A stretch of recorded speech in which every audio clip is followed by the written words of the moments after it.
दोस्तों, आप सभी का डिफेंस कॉम्पिटिटिव क्लासेस में स्वागत है। ये क्लास उन समस्त बच्चों को है जो आने वाले भविष्य में अपने माता पिता के सपनों को साकार कर सकते हैं, करने में लगे हुए हैं, जो पढ़ना तो चाहते हैं लेकिन उन्हें एक बेहतरीन कंटेंट नहीं मिलता है। इसके लिए मैं आए हैं और आप सभी का स्वागत करते हैं और आशा है कि आप यहाँ से पढ़कर हर एक चीज़ को नोट करके आप आने वाले समय में अपने माता पिता के सपनों को साकार करेंगे। आपका सपना है वर्दी पहनना और मेरा भी सपना है आपको चीते वाली वर्दी को पहना देना। इसके लिए आपको धैर्य से हर एक चीज़ को नोट करना है, पढ़ना है, रिवीजन करना है। आप मेरे चैनल पर पूरी ईमानदारी के साथ 6 महीने पढ़ाई कर लें। आप उत्तर प्रदेश और डिफेंस की कोई भी परीक्षा, सेंट्रल गवर्नमेंट की कोई भी परीक्षा हो, आप उसे बड़ी आसानी से कर पाएंगे। तो आशा है, उम्मीद है कि आप धैर्य से और मज़े के साथ इस चैनल पर पढ़ाई करेंगे और नोट्स बनाएंगे। मुझे पूरी उम्मीद है कि आप 6 महीने के बाद अपने को ऐसा महसूस करेंगे कि जीएस हम पर नहीं हावी, हम जीएस पर हावी हैं। इसीलिए हम सभी लोग मिलकर के एक विशालतम जीएस के भंडार को बड़ी आसानी से सरल शब्दों में सीखने का प्रयास करेंगे। इसी की कड़ी में हम लोग पढ़ेंगे आज पर्यावरण के संरक्षण और पर्यावरण के विकास से संबंधित जो प्रमुख सम्मेलन हुए उनके बारे में। तो पहला पर्यावरण पर वैश्विक शिखर सम्मेलन जो हुआ है उसका नाम है स्टॉकहोम अंतर्राष्ट्रीय शिखर सम्मेलन 1972। यह शिखर सम्मेलन की बात करें तो ये स्वीडन में हुआ, स्वीडन के स्टॉकहोम में हुआ और इसके तहत पर्यावरण के संरक्षण और पर्यावरण के संरक्षण की दिशा में विशेष प्रकार के कदम उठाए गए और विशेष प्रकार के विभागों का निर्माण किया गया। तो इसी के तहत इस सम्मेलन में भारत की तरफ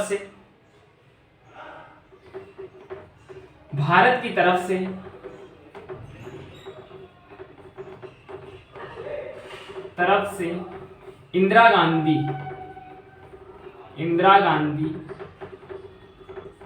गई थी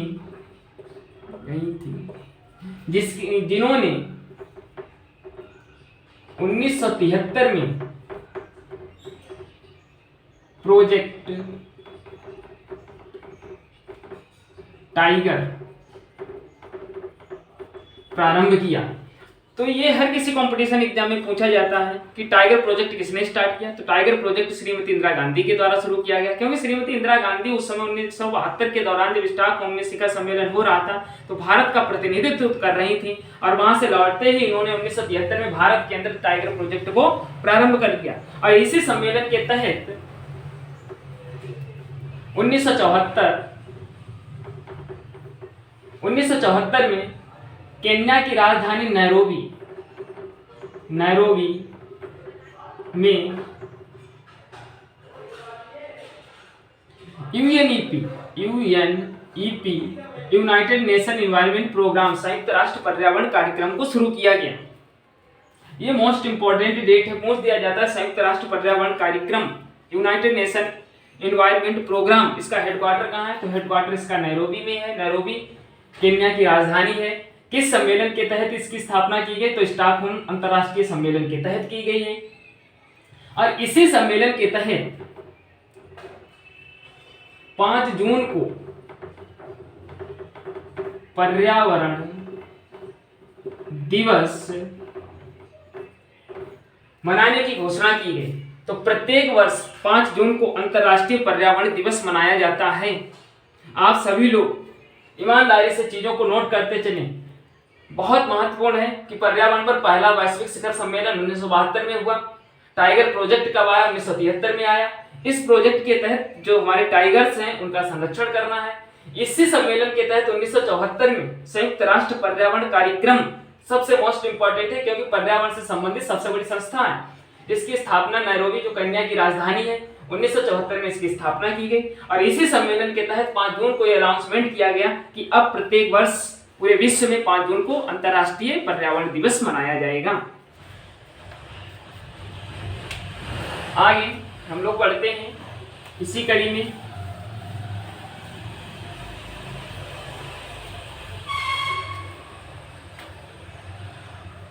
फिर पर्यावरण की दिशा में एक विशेष प्रयास किया गया, जिसके तहत ब्राजील का एक शहर Rio de Janeiro, Rio de Janeiro में पृथ्वी सम्मेलन पहली बार हुआ। तो पृथ्वी सम्मेलन भी पूछा जाता है।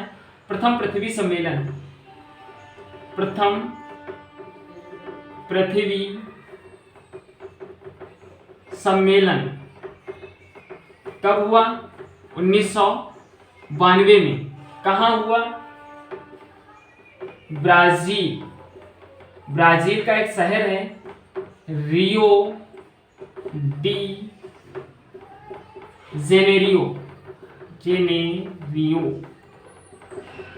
यहां पर हुआ। तो पूछा जाता है कि प्रथम पृथ्वी सम्मेलन कहाँ हुआ? तो ब्राजील का एक शहर है रियो डी जेनेरियो, यहां पर हुआ 1992 में। इसके तहत पर्यावरण से संबंधित विशेष प्रकार की पहल की गई। पर्यावरण से विशेष प्रकार की पहल की गई।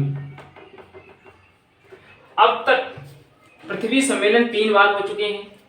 एक 2002 में ये सेकेंड हुआ था, एक 2012 ये थर्ड हुआ था। तो यहां से भी क्वेश्चन पूछा जाता है कि प्रथम पृथ्वी सम्मेलन कब हुआ था और कहां हुआ था?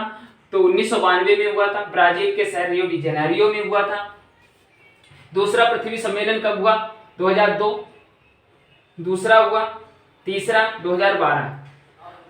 पृथ्वी सम्मेलन का मुख्य उद्देश्य क्या था? तो पृथ्वी सम्मेलन का मुख्य उद्देश्य था पर्यावरण से संबंधित शिक्षा।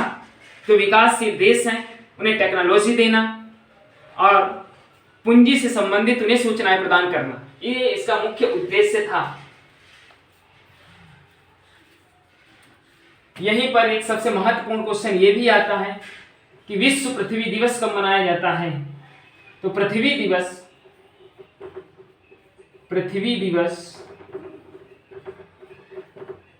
22 अप्रैल को मनाया जाता है।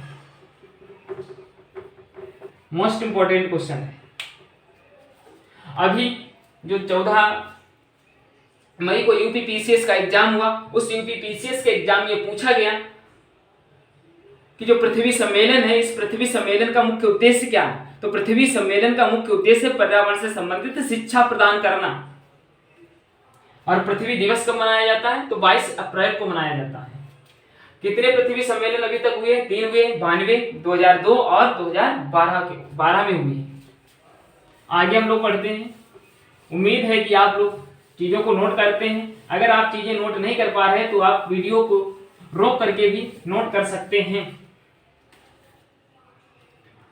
आगे हम लोग पढ़ते हैं क्योटो प्रोटोकॉल। इंपॉर्टेंट करके डाल देंगे। क्योटो सम्मेलन या प्रोटोकॉल, सम्मेलन, ये सबसे मोस्ट इंपॉर्टेंट है। क्योटो प्रोटोकॉल क्या है? तो क्योटो प्रोटोकॉल की बात करें तो क्योटो प्रोटोकॉल दिसंबर 1997 को जापान के एक शहर क्योटो में इसका सम्मेलन हुआ। और इस सम्मेलन का मुख्य उद्देश्य क्या है? तो इस सम्मेलन का मुख्य उद्देश्य है जो ग्रीन हाउस प्रभाव है, ग्रीन हाउस जो गैसें हैं, इन गैसों का उत्सर्जन कम किया जाए, क्योंकि पृथ्वी का टेम्परेचर लगातार बढ़ रहा है, जो आने वाले समय में बहुत बड़ी समस्या का सामना करना पड़ सकता है। इसलिए दिसंबर 1997 में आयोजन कब हुआ इसका? आयोजन दिसंबर 1997। लेकिन लागू कब हुआ? लागू हुआ 2005 में। उद्देश्य क्या था? उद्देश्य ये था ग्रीन हाउस गैसों को कम करना, ग्रीन हाउस गैसों के उत्सर्जन को कम करना। क्योटो प्रोटोकॉल मोस्ट इंपोर्टेंट है। क्योटो प्रोटोकॉल हुआ कहाँ? जापान में। क्योटो एक जापान का शहर है। क्योटो जापान का एक शहर है, वहां पर हुआ और इसके तहत समस्त देशों के बीच एक सहमति बनी कि सभी देश अपने यहाँ ग्रीन हाउस गैस के उत्सर्जन को कम करें और उन्हें पहचानें और इसके तहत उन्हें कम करें। और इसके तहत जो यूरोपियन कंट्री थी उन्हें 8% कम करना था, अमेरिका को 7% कम करने का लक्ष्य दिया गया, जबकि जापान को 6%। बाकी अन्य विकासशील देशों के लिए कोई मानक तो तय नहीं किए गए, लेकिन उनसे कहा गया कि आप भी गैस उत्सर्जन को, ग्रीन है गैसें जो हैं उन्हें पहचानो और उनके उत्सर्जन को कम से कम करें।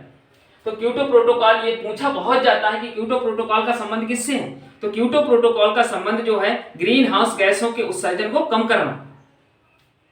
उसके पश्चात हम पढ़ते हैं मॉन्ट्रियल प्रोटोकॉल।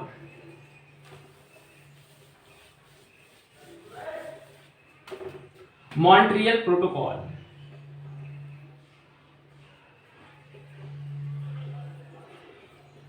मॉन्ट्रियल सम्मेलन, इंपॉर्टेंट करके डालेंगे।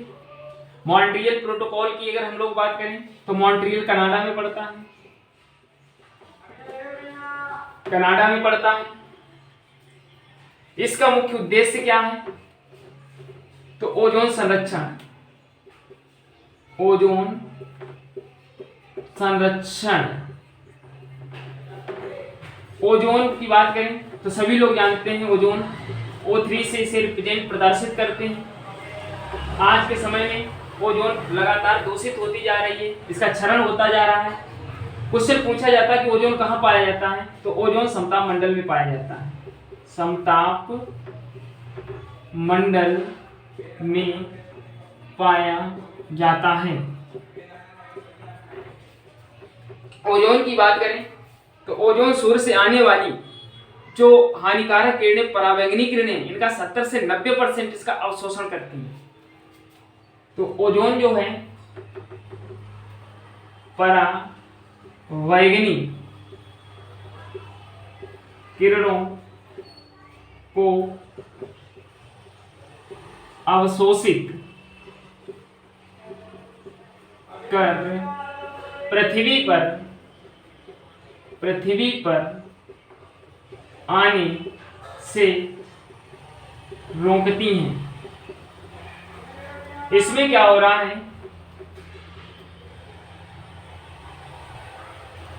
फॉरमैन नामक साइंटिस्ट ने, फॉरमैन नामक वैज्ञानिक ने ओजोन छिद्र की खोज की। ओजोन छिद्र की खोज की। यह छिद्र अंटार्कटिका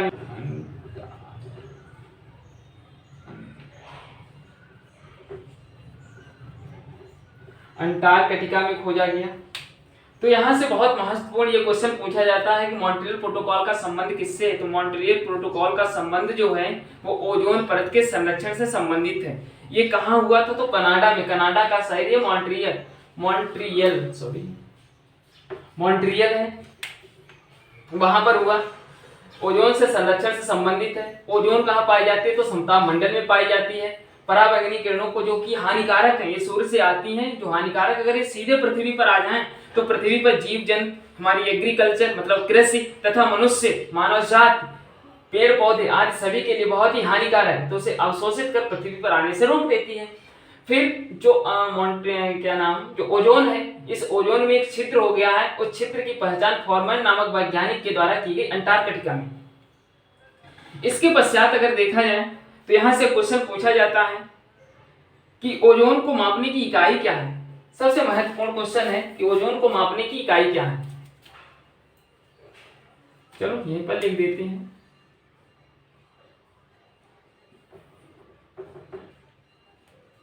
मापने की इकाई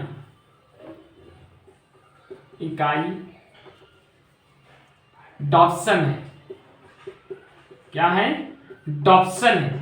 ये सबसे महत्वपूर्ण क्वेश्चन है कि ओजोन को मापने की इकाई क्या है, तो डॉप्सन इकाई है। अब ओजोन संरक्षित कैसे हो रहा है, ओजोन किस तरीके से प्रदूषित हो रहा है, आप सभी लोग नोट करते रहेंगे, क्योंकि मेरा मकसद यही है कि कम समय में आपको ज्यादा से ज्यादा चीजें पढ़ाई जाएं। नोट करने के लिए आप वीडियो को रोक भी सकते हैं। ओजोन की बात करें तो ओजोन को प्रदूषित करने का मुख्य कारण क्लोरीन है। ओजोन को प्रदूषित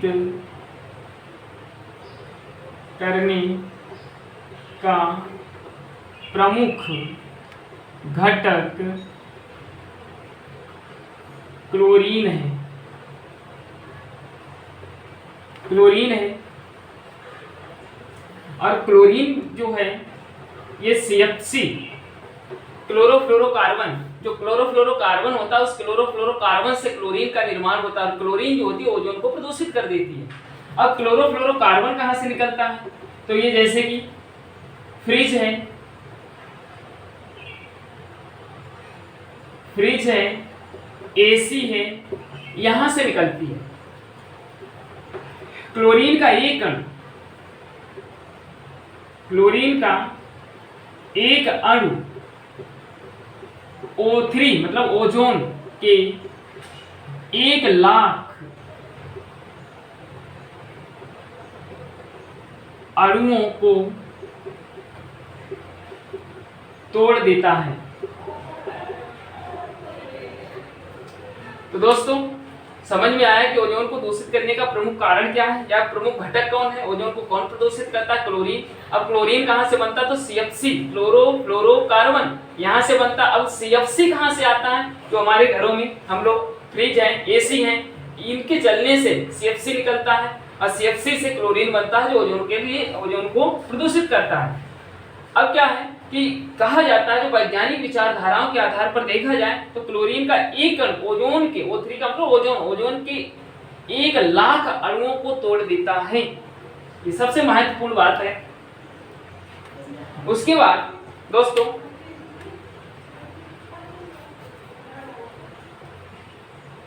पर्यावरण से संबंधित बहुत सारे आंदोलन चलाए गए, जो हर एग्जाम में एक न एक आंदोलन पूछा जाता है। सबसे पहले मालूम है पर्यावरण से संरक्षित से संबंधित बहुत सारे आंदोलन चले। उन आंदोलनों में खेजड़ली का आंदोलन, खेजड़ली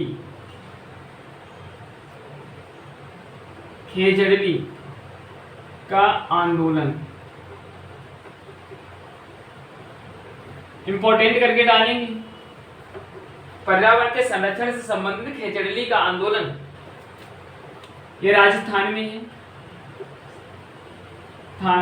में है। स्टार्ट कब हुआ था, तो स्टार्ट की अगर बात करें तो 1773 में। प्रारंभ कब हुआ, 1773 में प्रारंभ हुआ।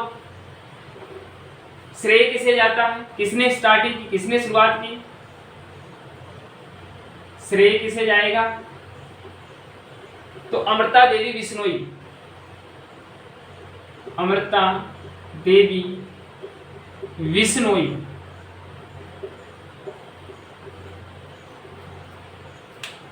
अभी आपको लग रहा होगा कि ये क्या है, लेकिन जिस दिन आप एग्जाम में बैठेंगे उस दिन आपको महसूस होगा कि ये क्या है। आपको लग रहा है कि ये क्या चीजें हैं, लेकिन आज के समय में कंपटीशन इतनी अधिक हो चुकी है कि आपको चीजें पढ़नी पड़ेंगी। तो याद रहे, यह बार बार क्वेश्चन पूछा जाता है कि जो हमारा अमृता देवी बिश्नोई है, इन अमृता देवी बिश्नोई का किससे से संबंध है, तो खेजड़ी की आंदोलन से संबंधित है। या खेजड़ी का आंदोलन किससे संबंधित है, तो पर्यावरण के संरक्षण से संबंधित है। क्योंकि जोधपुर के राजा ने वहां पर उपस्थित जो वृक्ष थे उन वृक्षों को काटने की कोशिश की। जब काटने की कोशिश की तो अमृता देवी बिश्नोई और उनकी बहुत सारी जो स्त्रियां थीं उन सभी ने मिलकर के वृक्षों को काटने से मना किया और वृक्षों से लिपट गए। और इस दौरान वृक्षों के संरक्षण के लिए लगभग इनके साथ 350 स्त्रियां ने अपनी जान गंवा दी। ये सबसे महत्वपूर्ण है। तो पूछा भी जाता है कि खेजड़ली का आंदोलन किससे संबंधित है? पर्यावरण संरक्षण से संबंधित है। अमृता देवी बिश्नोई का संबंध किससे है? तो अमृता देवी बिश्नोई का संबंध खेजड़ली के आंदोलन से। यह आंदोलन प्रारंभ किया कहाँ हुआ? तो राजस्थान में हुआ। फिर राजस्थान और मध्य प्रदेश की सरकारें, जो राजस्थान और एमपी की जो सरकारें हैं, ये अमृता देवी बिश्नोई पुरस्कार भी देती हैं, जिसके तहत राशि याद रखेंगे 25,000 रुपए दी जाती है। जो वृक्ष और पर्यावरण संरक्षण से संबंधित जो कार्य करते हैं उन्हें यहाँ की सरकारें, राजस्थान मध्य प्रदेश की सरकारें 25,000 रुपए के रूप में अमृता देवी बिश्नोई पुरस्कार से सम्मानित करती हैं। तो दोस्तों, आशा है कि आप लोगों ने ये नोट कर लिया है। यहाँ से आप हर हाल में यकीन करो, भरोसा करो कि खेजड़ली का आंदोलन पूछा ही पूछा जाएगा कि खेजड़ली का आंदोलन का संबंध किससे है? तो खेजड़ली के आंदोलन का संबंध पर्यावरण संरक्षण से है। स्टार्ट कहाँ से हुआ? राजस्थान से। लेकिन यहाँ से ये क्वेश्चन सबसे ज्यादा पूछने की संभावना है कि जो खेजड़ली का आंदोलन है इससे किसका संबंध है, या अमृता देवी बिश्नोई का किससे संबंध है? तो खेजड़ली के आंदोलन से। इसी की कड़ी में हम लोग आगे बढ़ते हैं।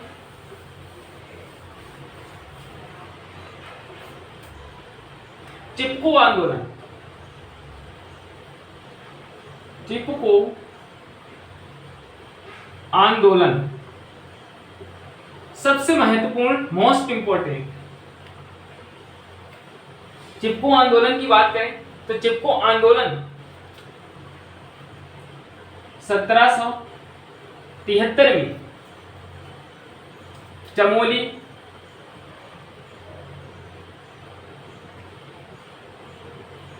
चमोली जो वर्तमान में यूके मतलब उत्तराखंड, यूनाइटेड किंगडम नहीं, उत्तराखंड, उत्तर प्रदेश से जो 2000 में अलग हुआ था उत्तराखंड, वहां पर चमोली एक डिस्ट्रिक्ट पड़ती है। तो चमोली में 1773 में चिपको आंदोलन चलाया गया। इस चिपको आंदोलन का संबंध किससे है? पर्यावरण संरक्षण से। इसके अग्रदूत कौन थे? तो इसके अग्रदूत की बात करें तो सुंदरलाल बहुगुणा।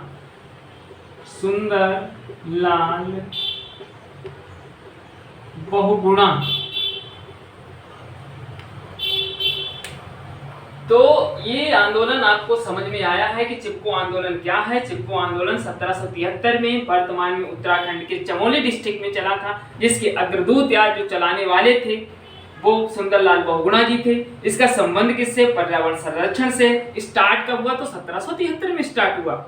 सबसे महत्वपूर्ण ये है। उसके बाद अपिक्को आंदोलन।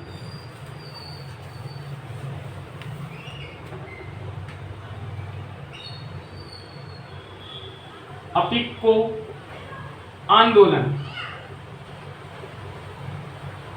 आंदोलन की बात करें तो अपिक्को आंदोलन भी पर्यावरण संरक्षण से संबंधित है। पर्यावरण संरक्षण से संबंधित है, लेकिन ये कहां चलाया गया? तो कर्नाटक में चलाया गया। तो 3 आंदोलन, आपको 3 में से कोई एक एग्जाम में मिलेगा। पहला अमृता देवी बिश्नोई के द्वारा खेजड़ली आंदोलन चलाया गया था जो पर्यावरण से संरक्षण से संबंधित था। दूसरा चिपको आंदोलन जो सुंदरलाल बहुगुणा के द्वारा चलाया गया था 1773 में, वो भी पर्यावरण से संरक्षण से संबंधित था। और अपिक्को आंदोलन ये सबसे महत्वपूर्ण आंदोलन, क्योंकि ये साउथ इंडिया में चलाया गया था और ये भी वृक्षों से संरक्षण से संबंधित है। पर्यावरण को बचाने के लिए आंदोलन चलाए गए हैं। उसके बाद हम लोग पढ़ते हैं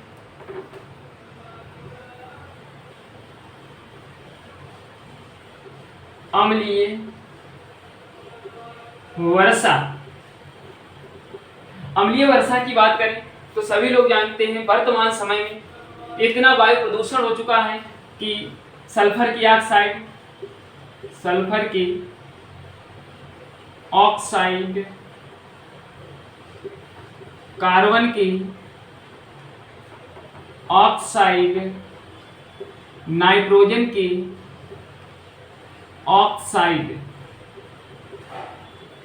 जब वायुमंडल में पहुंच जाते हैं तब H2SO4, सल्फ्यूरिक अम्ल, नाइट्रिक अम्ल, HNO3 और हाइड्रोक्लोरिक जैसे अम्ल वायुमंडल में मिलकर और वर्षा के साथ जमीन पर आ जाते हैं। उसी को हम लोग अम्लीय वर्षा कह देते हैं। और अम्लीय वर्षा की यदि बात की जाए तो ये पर्यावरण के लिए बहुत बड़ा नुकसानदायक एक नुकसान पहुंचाती है। इससे क्या होता है, जो हमारी नदियां हैं, तालाब हैं, झील हैं, इसमें विविध प्रकार के जीव जंतु तथा मछलियां आदि नष्ट हो जाती हैं। क्वेश्चन सबसे ज्यादा ये पूछा जाता है, जो अम्लीय वर्षा है इसमें सल्फर है, नाइट्रोजन है, कार्बन के ऑक्साइड मिलते हैं, एसिड कौन कौन से बनते हैं, ये सबसे महत्वपूर्ण क्वेश्चन पूछ दिया जाता है। अम्लीय वर्षा में कौन कौन से अम्ल होते हैं? एसिड तो H2SO4 और HNO3 ये अम्ल होते हैं जो अम्लीय वर्षा को करा देते हैं। तो दोस्तों, आशा है, उम्मीद है कि आपने आज बड़ी ईमानदारी शिद्दत के साथ पढ़ाई की और नोट्स भी बनाया है। बस आप लोग केवल 1 घंटे बैठकर बड़ी ईमानदारी से रिवीजन कर लें, आपको जीएस से डर नहीं लगेगा, बल्कि जीएस को आपसे डर लगेगा। और आपका जो सपना है, जो आपके पेरेंट्स का सपना है, वो आप बहुत जल्दी से पूरा करेंगे। दोस्तों, तो आज की क्लास इतनी रखते हैं। जय हिंद, जय भारत।